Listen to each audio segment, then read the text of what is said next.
অম্বরীশ মহারাজ ছিলেন একজন সাধু শাসক, অকল্পনীয় সম্পদ ও ক্ষমতার অধিকারী, কিন্তু বস্তুগত জাঁকজমকের প্রতি সম্পূর্ণরূপে আগ্রহী ছিলেন না। তাঁর হৃদয় কেবল ভগবান শ্রীকৃষ্ণের পাদপদ্মের প্রতি নিবেদিত ছিল। তিনি যা কিছু করেছিলেন, দেখা, হাঁটা, গন্ধ নেওয়া, শ্রবণ করা, কথা বলা এবং খাওয়া, তা ভক্তিতে উৎসর্গ করা হয়েছিল। তাঁর জীবন ছিল একটি জীবন্ত প্রার্থনা। তিনি গভীর আন্তরিকতার সাথে একাদশীর মতো ব্রত পালন করতেন, এমনকি যমুনার তীরে বছরব্যাপী ব্রত করতেন। এই ভক্তি ভগবানকে এতটাই সন্তুষ্ট করেছিল যে তিনি রাজার সুরক্ষার জন্য অম্বরীশকে তাঁর ব্যক্তিগত অস্ত্র, সুদর্শন চক্র, দান করেছিলেন।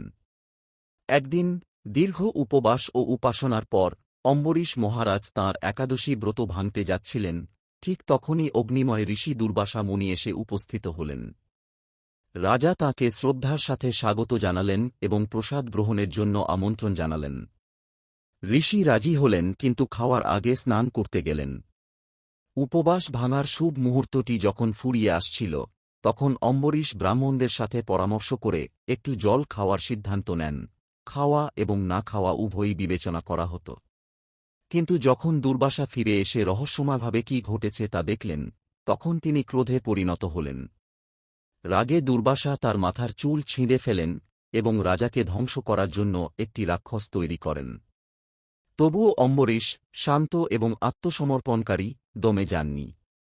ভগবান বিষ্ণুর দিব্যচক্র, সুদর্শন, তৎক্ষণাৎ আবির্ভূত হয়ে রাক্ষসকে ধ্বংস করেন, তারপর স্বয়ং দুর্বাসার দিকে ফিরে যান। ভীতসন্ত্রস্ত ঋষি পালিয়ে গেলেন। তিনি পৃথিবী জুড়ে ছুটে গেলেন, সুমেরু পর্বতে, ব্রহ্মা, শিবের কাছে, এমনকি বৈকুণ্ঠে ভগবান বিষ্ণুর কাছেও, সুরক্ষার জন্য, কিন্তু কেউই তাকে সাহায্য করল না। যখন দুর্বাসা বিষ্ণুর কাছে সুরক্ষা প্রার্থনা করলেন, তখন ভগবান উত্তর দিলেন, আমি স্বাধীন নই। আমি সম্পূর্ণরূপে আমার ভক্তদের দ্বারা নিয়ন্ত্রিত। যারা তাদের অপমান করে, আমিও তাদের রক্ষা করতে পারি না।